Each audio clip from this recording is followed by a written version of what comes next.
Welcome back to Lucore Automotive Services. Today we're working on a 2004 SN95 Mustang. It's in for an alignment.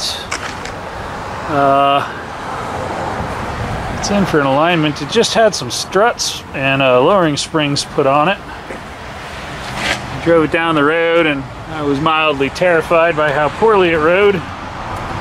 So we called the customer after looking at it, and he gave us authorization to make some adjustments to his new coil over kit. We're gonna get this thing up on the rack. It's back end rides like a pogo stick. The rear shocks are not adjusted correctly as far as how tall they need to be. We're gonna raise the back end a little bit for a better ride height. While they look cool low, they oftentimes ride horribly and have terrible road manners when you get them too low. And this one is too low. So we'll probably pick the back up to match where the front's at. We'll resolve our camber issue that I'm not sure if that's adjusted poorly at the knuckle or possibly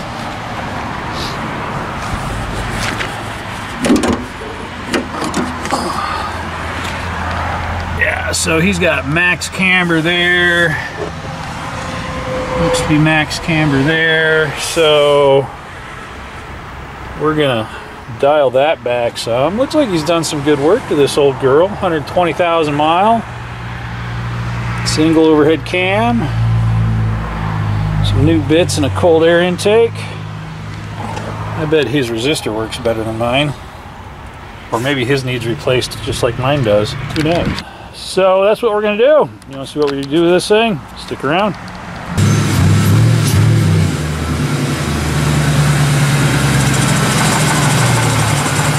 Let's figure out all the things we can do to make this better. I like its color. This thing's basically riding on the bump stops.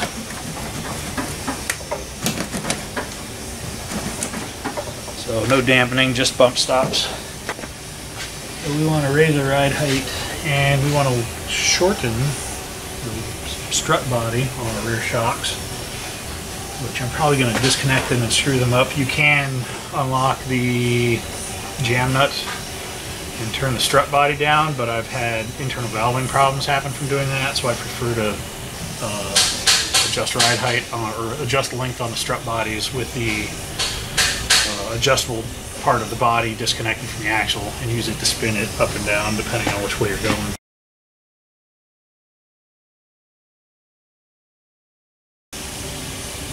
We come up a whole inch in the back.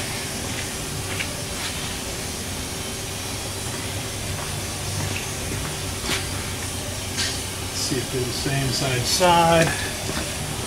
Pretty close side to side. We need to add an inch in the rear. So ride height on this setup we're going to adjust in the springs to get our ride height where we want it to be, and then we'll dial in our shock to be in the range that we want it to be for cycling through the suspension system.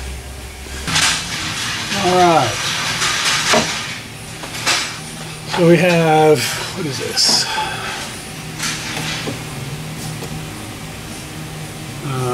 Street Plus. Looks to be a non-adjustable rear shock with adjustable ride height provision, adjustable coilovers that are bottomed at the minimum.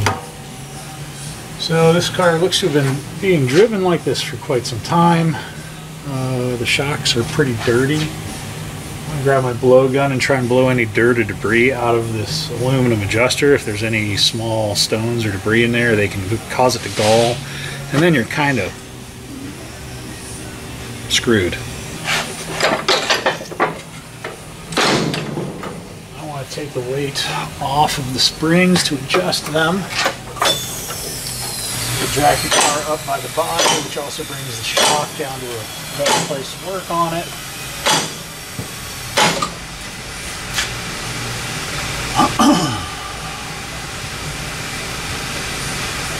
Shock has zero room. It was definitely on the bump stops. We're probably going to adjust this shock up to about here, which is probably going to give us the spacing up top to give us our travel that we're looking for. You want your piston that's in the center of the you want your piston inside the strut body to be in the center of the strut body when it's at ride height, because then you have up and down valving. And you'll be surprised at how many cars we get in here that have some sort of combination of errors with the coilover setup once it's installed. We do it quite a bit. Those aren't even touching. But that'll make it easy to make sure it's clean. So let's go ahead and pop our shocks off, and we'll just take those out, make sure they're good and clean, and then we can adjust them.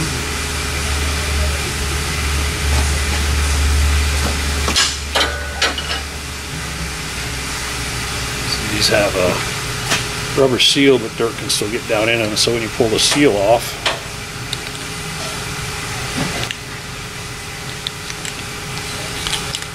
you'll often find a bunch of dust and dirt down in there. So you clean that up, knock your lock ring loose. I'm just going to go ahead and adjust this up and put it back together, and then I'll make my final adjustments with the weight on the car. Well, not with the weight on the car, but being able to put the weight on the car to verify my ride height. And then once I'm all said and done, I'll lock my lock ring down.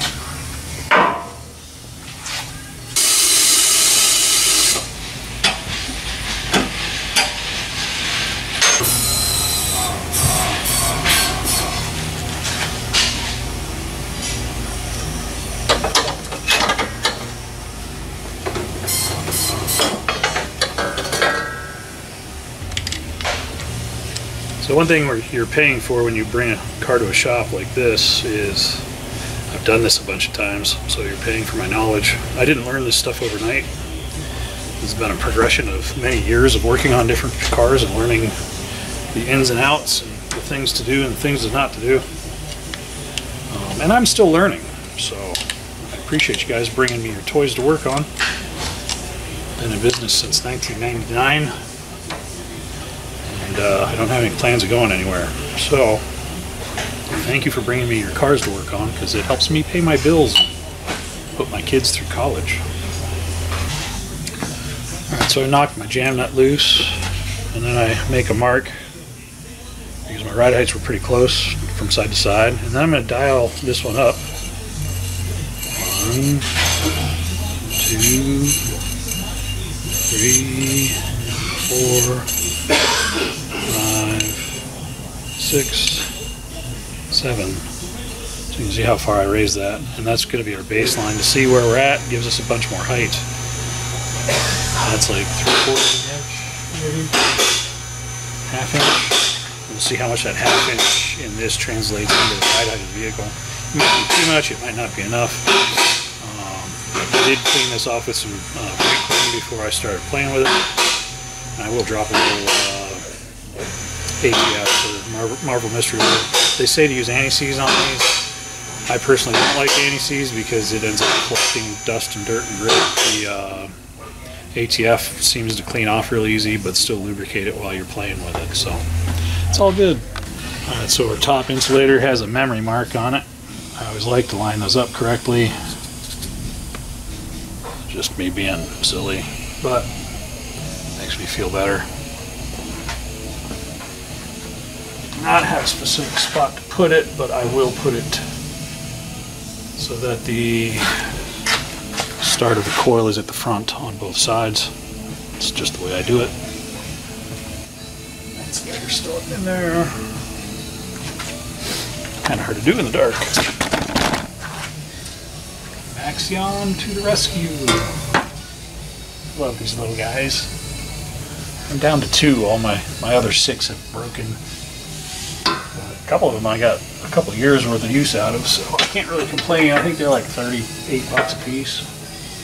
So pretty reasonable, I think, for what they are.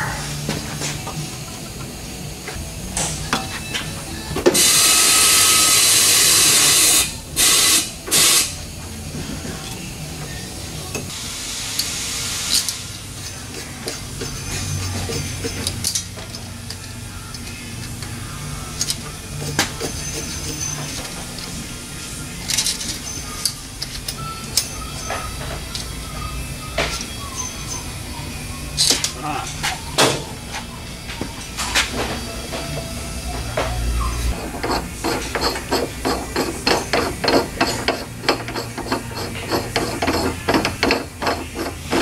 That means it's the wrong shock.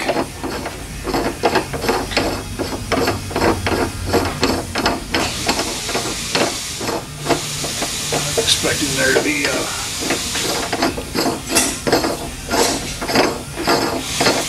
space to adjust the shock.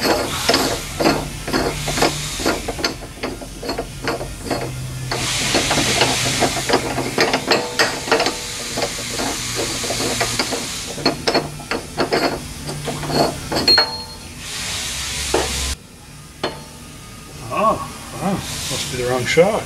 That's awkward. So we'll adjust them up as far as we can go and like ride height better. Well, that's a bummer. This shock body needs to be about there, and obviously that's not going to happen. So those are the things you run into sometimes, I guess.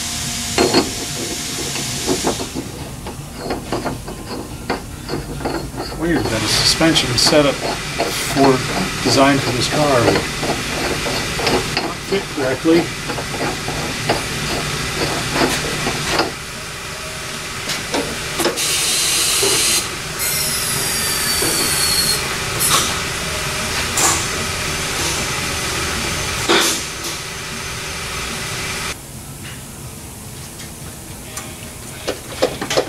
Oh, it's still pogo stick.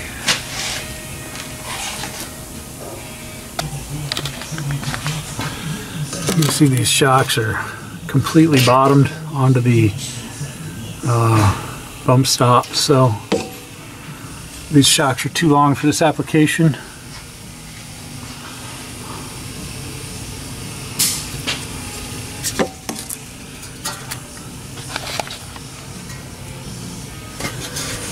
I can't get my hand up in there.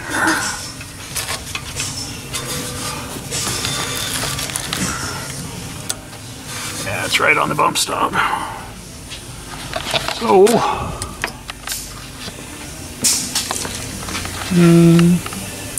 rear needs to go up some more.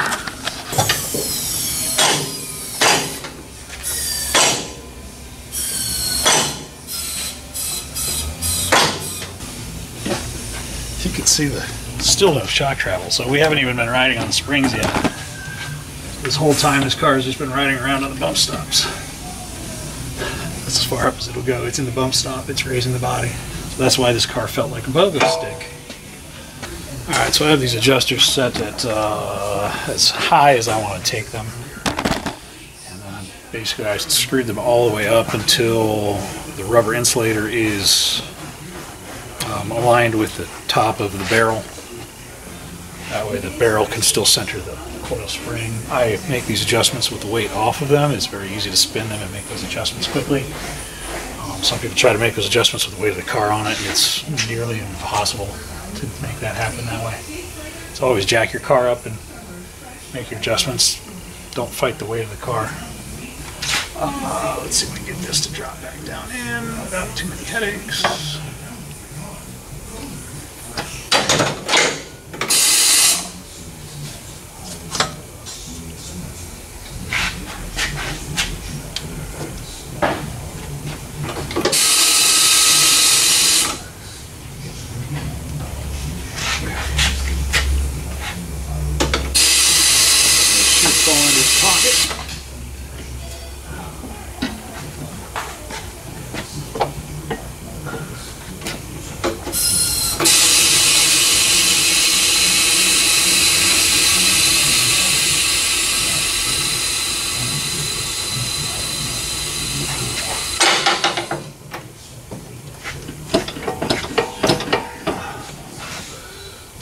Actually have some shock travel now.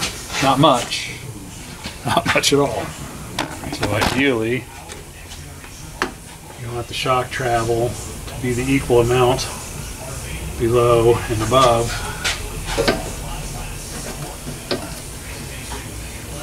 Because right here is your ride height, and that's your compression. to the bump stop. So you really don't have much ride height or suspension travel with this setup. This shock needs to be about 3 inches shorter.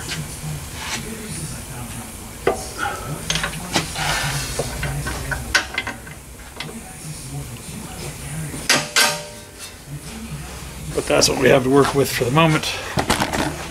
Customer can call his supplier and discuss that with them. We did not install these shocks. So.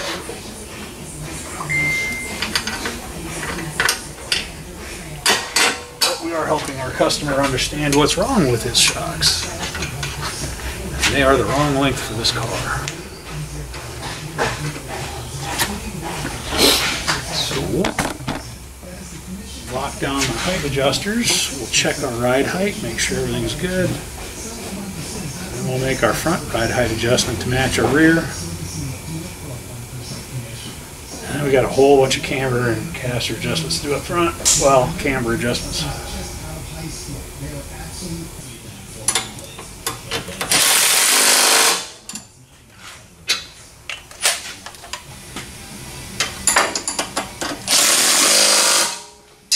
We are done in the back.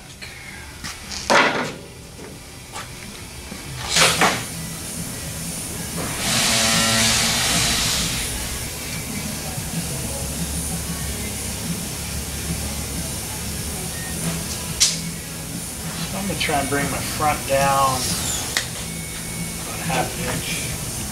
I'm going to go ahead and pull the wheels off and check the coil springs and make sure they're not preloaded too much. I'll adjust my ride height with the body in the strut connector.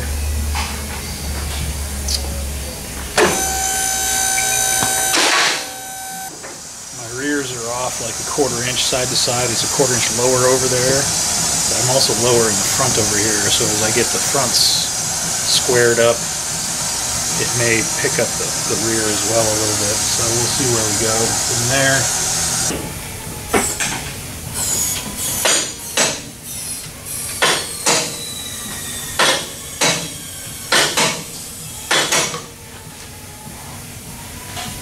Doesn't have much travel, does it?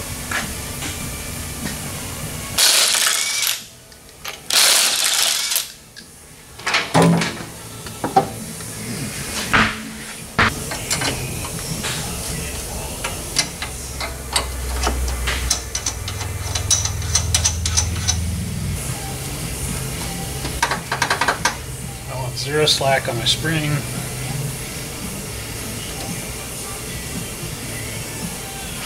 An extra half turn into it from there. That sets my preload on my spring.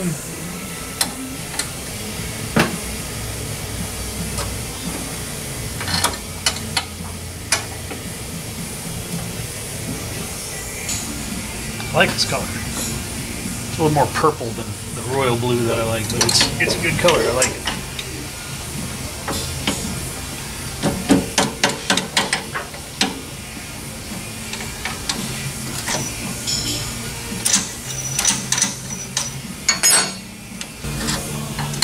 Had a lot more preload in it than the other side.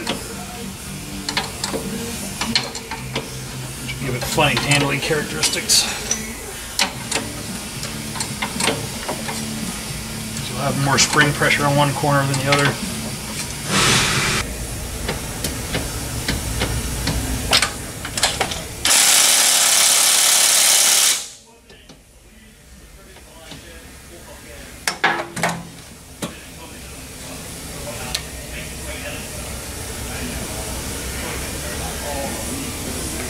Something amiss.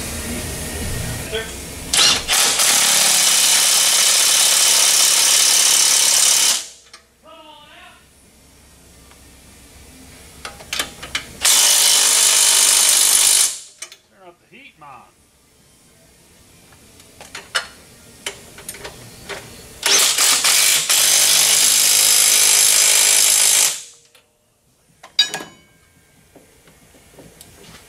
It's still loose.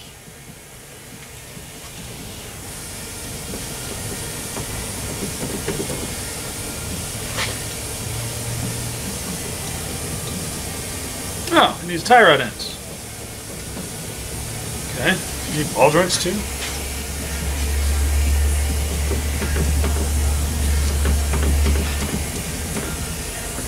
Definitely needs tire ends.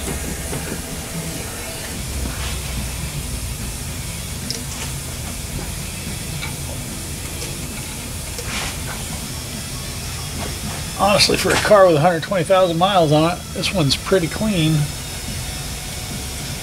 I like to oil down my jam nuts and my tie rod ends. It helps prevent them from seizing down the line. That's normally what I'm fighting on these things, is rust. Here's my hammer. Hammer time.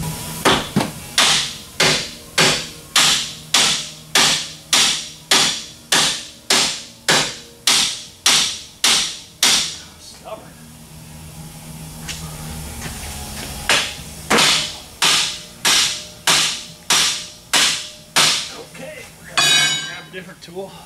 Ooh.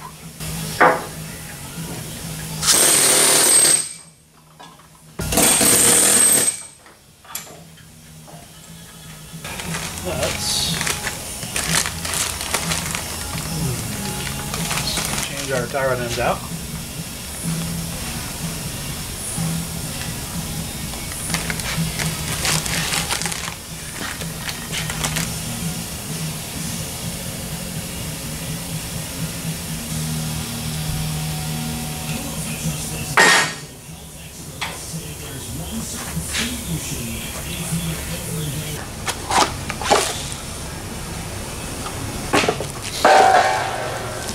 Bounce out. That's the reason I don't play basketball, for a reason. Because I am not good at it. Then there's gravity. Just put that there for safekeeping, I guess. These grease fittings are 7 millimeters.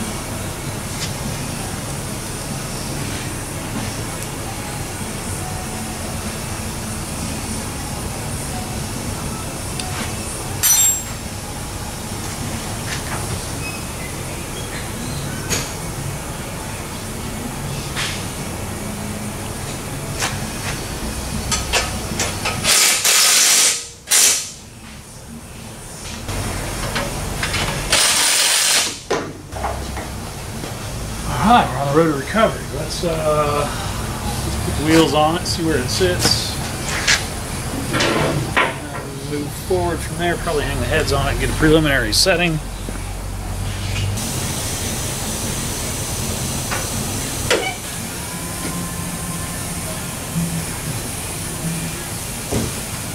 This thing's gonna be firm.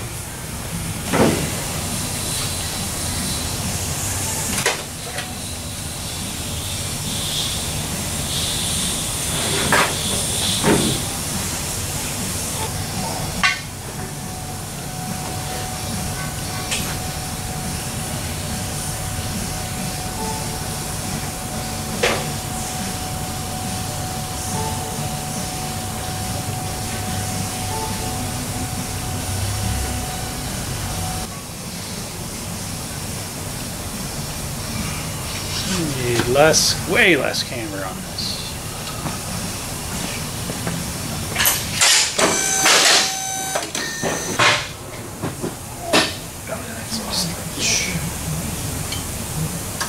Those aren't even tight either. No wonder this thing's all over the place. Tighten down your hardware, guys.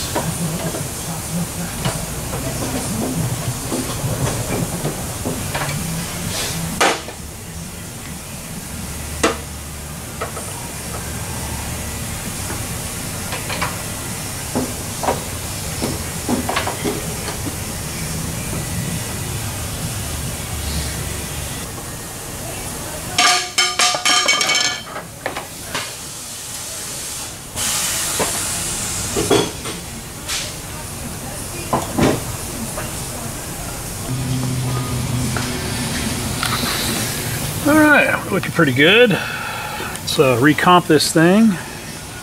I'm only going a ½ degree negative camber on this because this is a mostly street vehicle. I don't really need to go super radical with it. I do like this color. It's a purplish dark blue.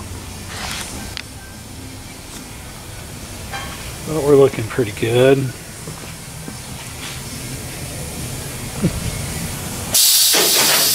Alright, let's get this under alignment rack reset and start over and make sure we have repeatable results. The toe on this thing was all womper-jawed, as was the camber, so I want to make sure that my heads are getting good, accurate readings.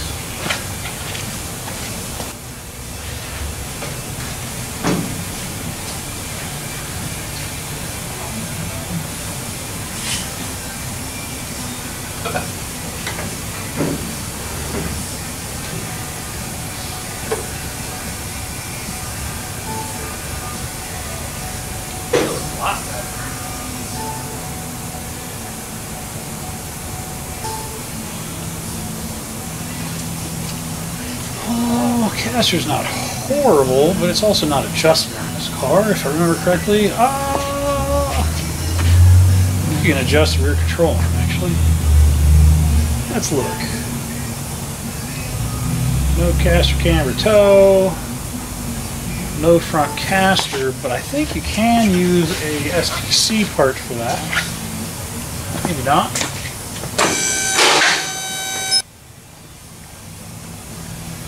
No caster adjustment on this car. I was thinking of the earlier, earlier than this. Later than this? Probably the version after this has caster adjustment, I think. I don't remember. It's all a blur, man. I've worked on so many different cars. It's great. Square up our toe. I'm a little bit off on the steering wheel. I'd like to see caster adjustable upper towers. And that would solve our caster adjustability problem. But that's not a reality for today. 21 on this side. Let's keep it there.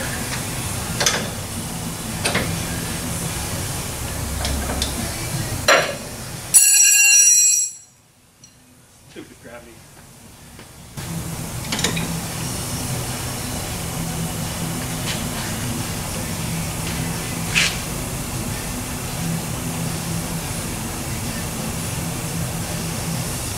Come on, you were 0.06. Stay at 0.06.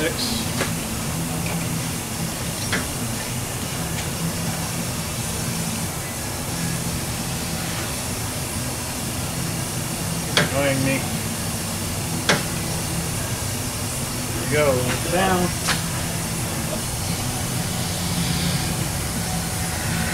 I think that'll do just fine. Let's take it for a test drive.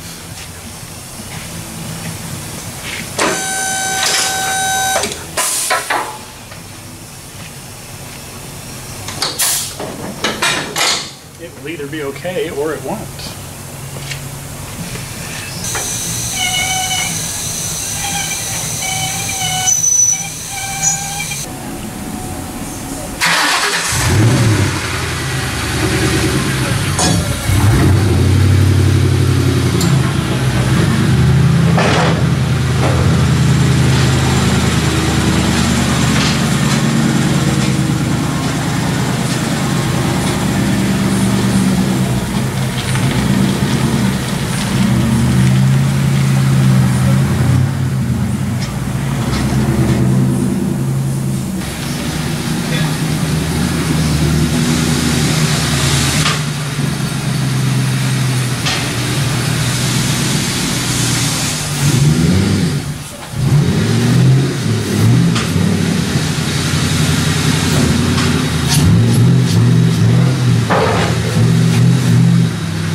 Well, one of the things I love about my Hunter limit rack is it's super quick to set up and get readings.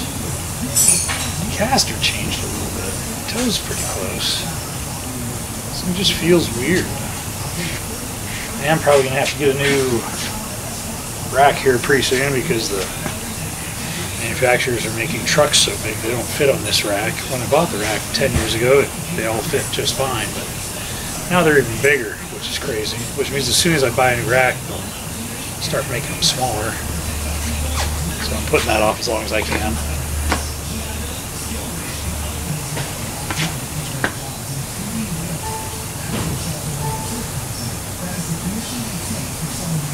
My back end's nice and square. Looks like my camera on my left front dropped to, a tenth. So pretty close. Just doesn't feel good, but it's also got power steering problems, and this has got hydro boost, so it's got braking problems. So this car's got a lot of things to overcome yet.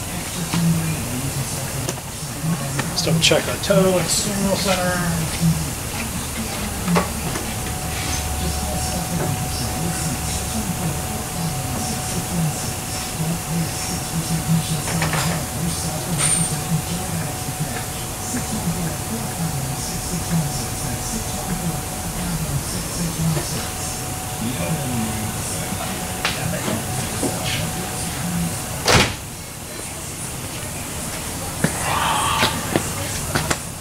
Looks pretty good.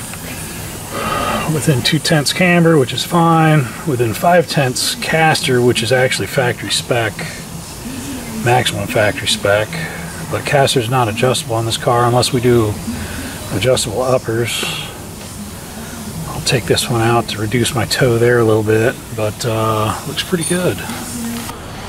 Well, I test drove this thing. I kept feeling something loose. And I was right. I had multiple things loose on this side.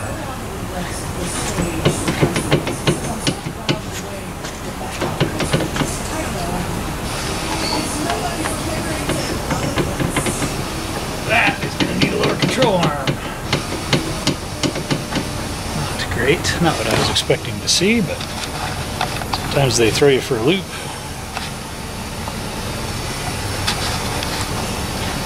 Looks like that one's been replaced. Probably pressed in incorrectly.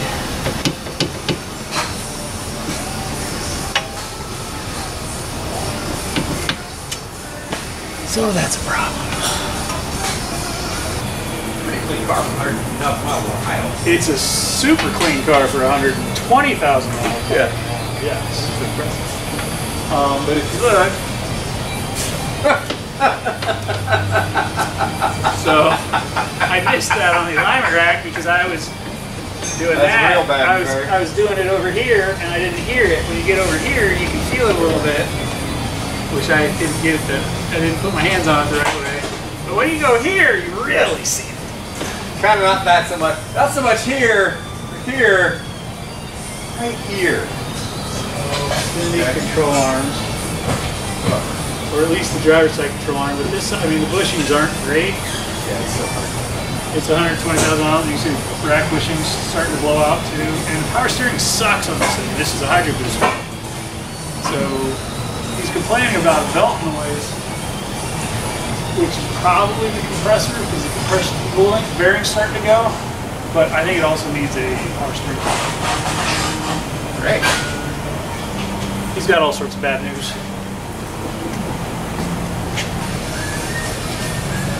Well, we'll see what the customer wants to do with this.